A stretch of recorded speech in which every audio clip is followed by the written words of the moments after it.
지난 주간 우리는 성찬식 준비 특별 새벽 기도회를 은혜 가운데 마치게 되어서 하나님께 감사를 드립니다. 이번에는 우리가 예수님께서 십자가에서 하신 7마디의 말씀을 살펴보았습니다. 예수님께서 십자가에서 하셨던 7마디의 말씀을 가상칠언이라고 부릅니다. 예수님의 이 가상칠언은 예수님의 유언과도 같은 말씀입니다. 유언은 한 사람의 인생과 또 가치관을 보여주는 아주 중요한 것이죠. 이순신 장군은 자신의 죽음 앞에 있을 때 이렇게 유언을 했다고 하죠. 상황이 위태하니 나의 죽음을 알리지 말라라고 유언을 했다고 합니다. 이 유언을 보면 죽는 순간까지 오직 나라 걱정만 하는 이순신 장군의 애국심을 우리가 알 수가 있습니다. 종교개혁자 칼빈은 평소에 늘 이런 유언을 했다고 합니다. 내가 죽고 난 후에 내 무덤에 어떤 묘비도 세우지 말라. 칼빈은 우리 기독교 역사상 가장 큰 영향력을 끼쳤고 또 가장 많은 업적을 남긴 사람입니다.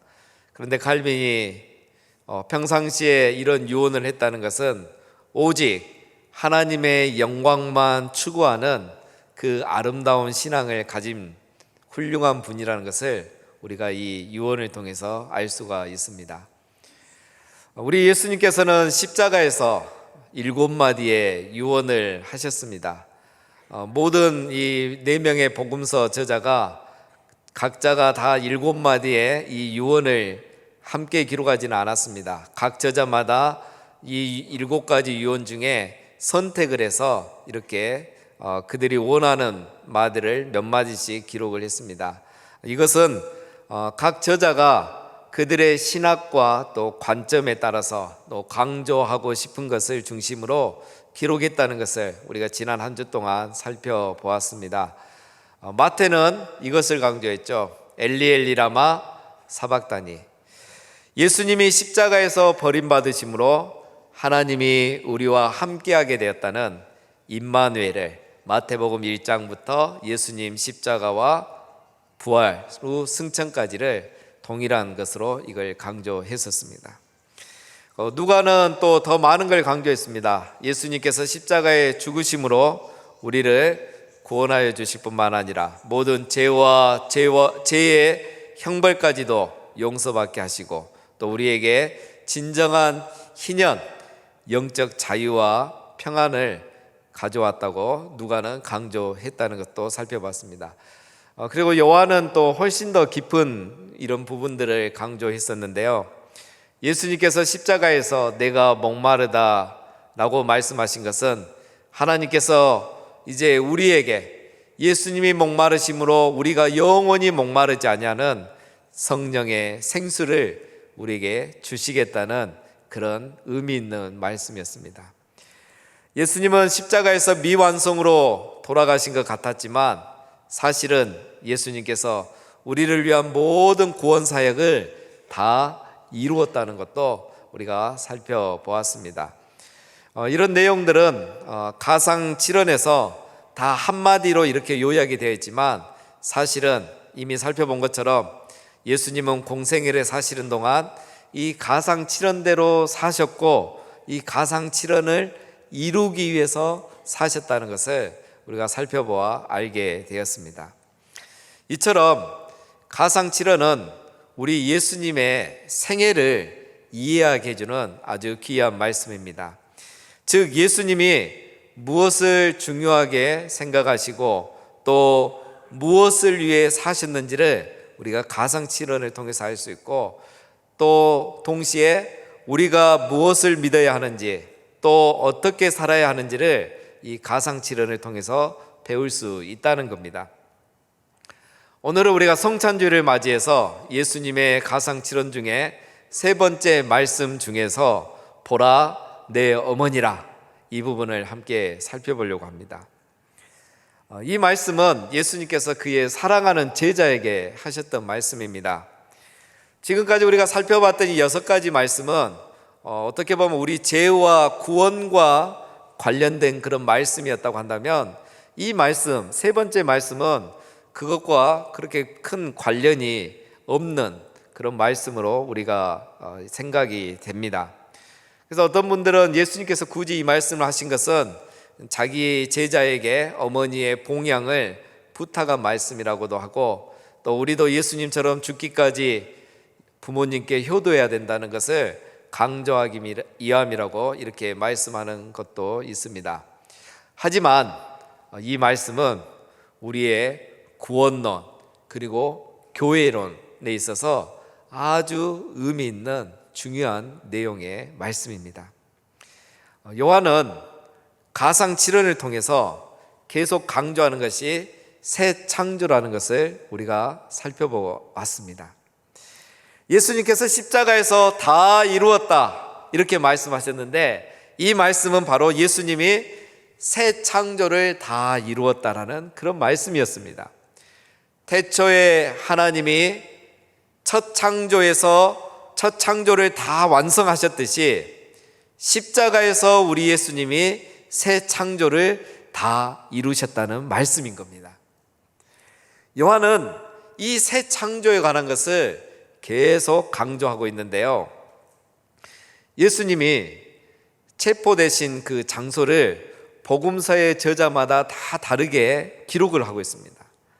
마태와 마가는 예수님이 겟세마네 동산에서 기도하신 후에 체포되었다고 기록했고, 누가는 그곳이 감람산이라고 그렇게 기록을 했습니다. 그런데 요한은 그곳을 동산이라고 이렇게 기록을 했습니다. 그리고 이 요한은 예수님이 동산에서 체포되시고 동산에 있는 새 무덤에 장사되시고 또 예수님의 부활하신 것도 동산에서 하였다고 그렇게 기록을 했습니다. 다 같은 장소인데 요한은 유별나게 이곳을 동산, 예수님이 고난받고 죽으시고 부활하신 곳이 동산이라고 이렇게 강조를 하고 있습니다. 여러분, 동산 하면은 우리가 제일 먼저 떠오르는 곳이 있죠. 어디입니까? 에덴 동산이죠. 맞습니다. 첫 창조의 중심이었던 곳이 에덴 동산입니다. 첫 창조의 중심에 에덴 동산이 있듯이 새 창조의 시작은 예수님이 죽으시고 부활하신 이 동산에서 시작했다는 것을 말하는 겁니다.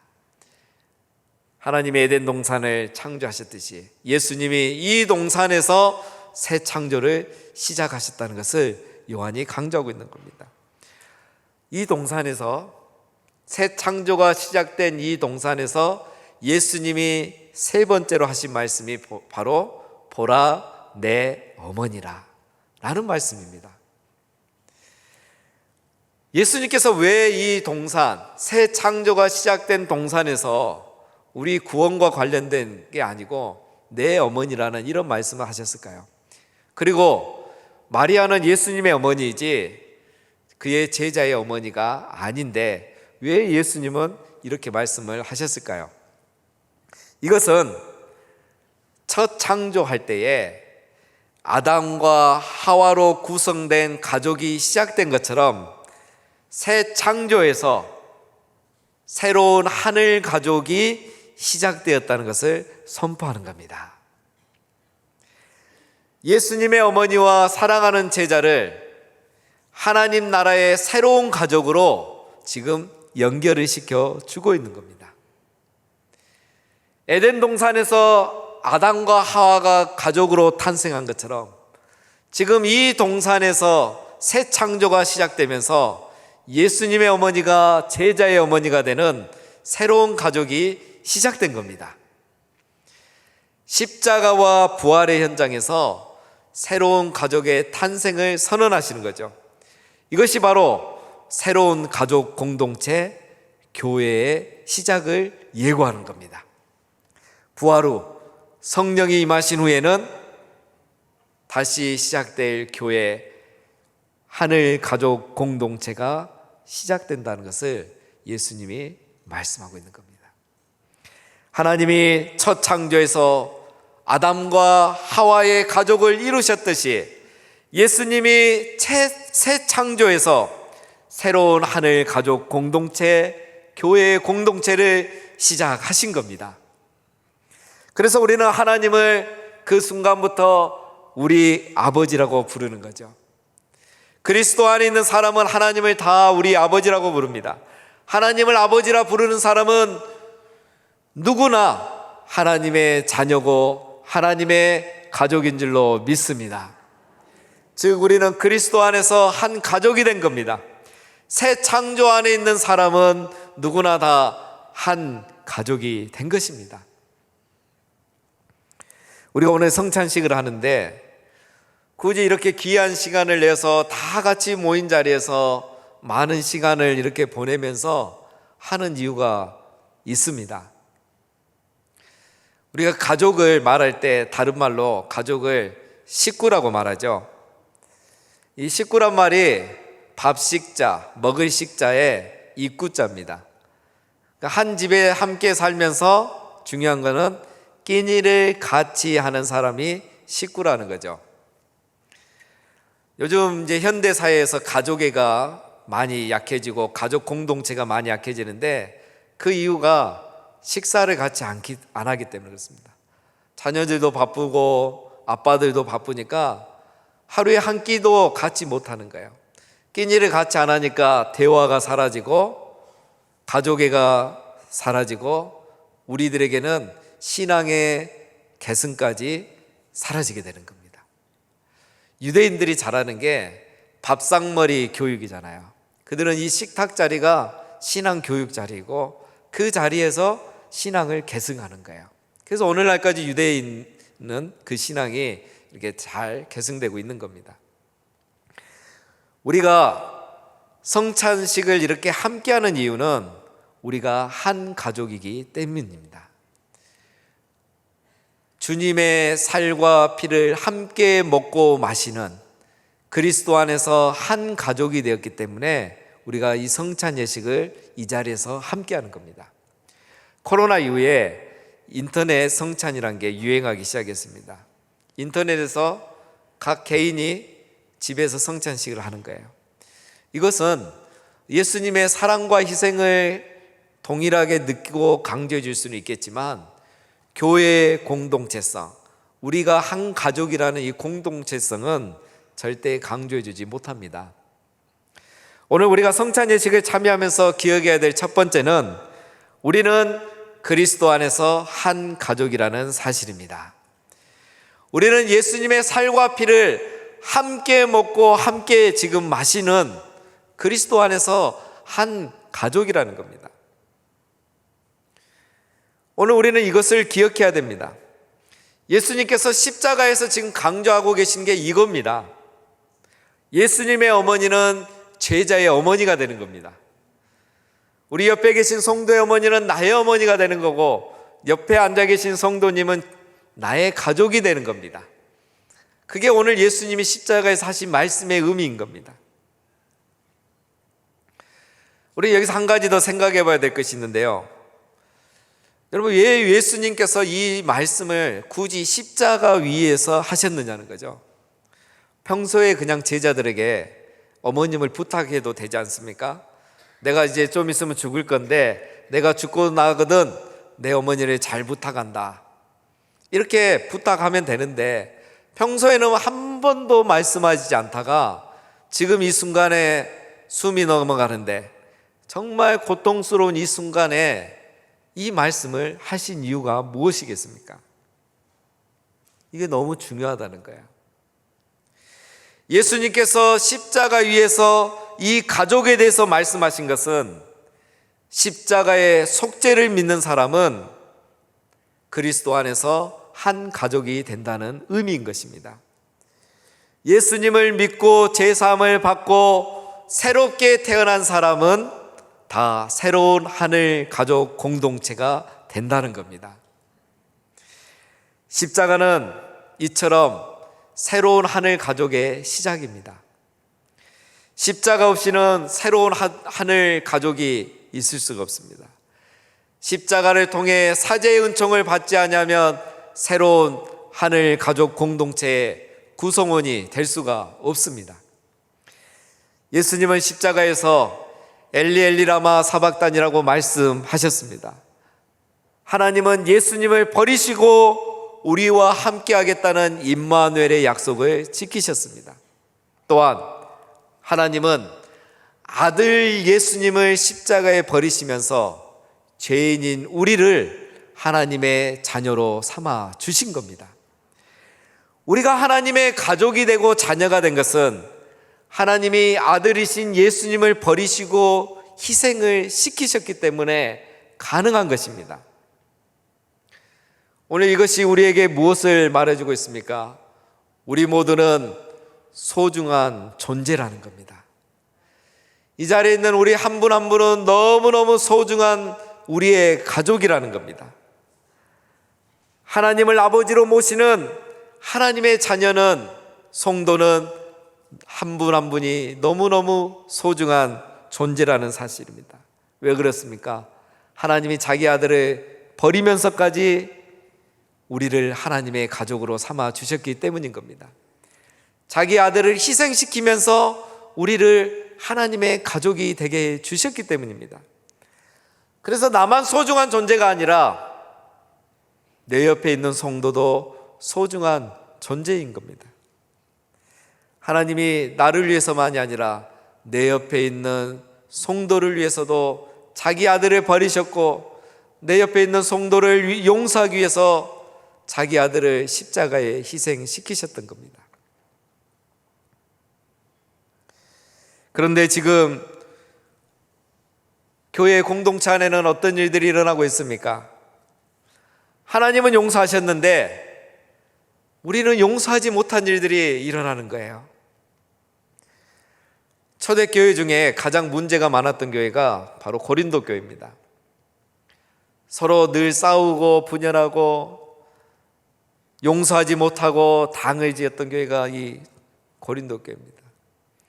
근데 이 고린도 교회에 사도 바울이 고린도전서 11장에 보면 성찬에 대한 말씀을 합니다. 다른 교회에는 이런 편지를 보내지 않았는데 고린도 교회에만 이 편지를 보낸 거예요. 성찬식에 관한 편지를. 너희가 주님의 살과 피를 함께 먹고 마시면서 한 가족인 것을 날마다 고백하면서 어떻게 너희가 그렇게 계속 싸우고 분열하고 당을 짓고 용서하지 않을 수 있느냐. 이 성찬식을 가지고 그들에게 메시지를 줬던 게 고린도전서 11장인 겁니다. 하나님도 용서하는 죄를, 사람이 용서하지 못하는 죄가 도대체 무엇이냐고 사도 바울이 강조하고 있는 거죠. 그렇습니다, 여러분. 누구나 실수를 할 수 있고 또 누구나 자기의 생각을 주장할 수 있습니다. 그런데 실수를 용서하지 못하고 과거를 용납하지 못하고 한 마음으로 품어주지 못한다면 그것은 가상칠언의 의미를 전혀 모르고 있다는 겁니다. 나와 생각이 다르다고 미워하고 차별하는 것은, 소외시키는 것은 또 다른 폭력이라고 할 수 있습니다.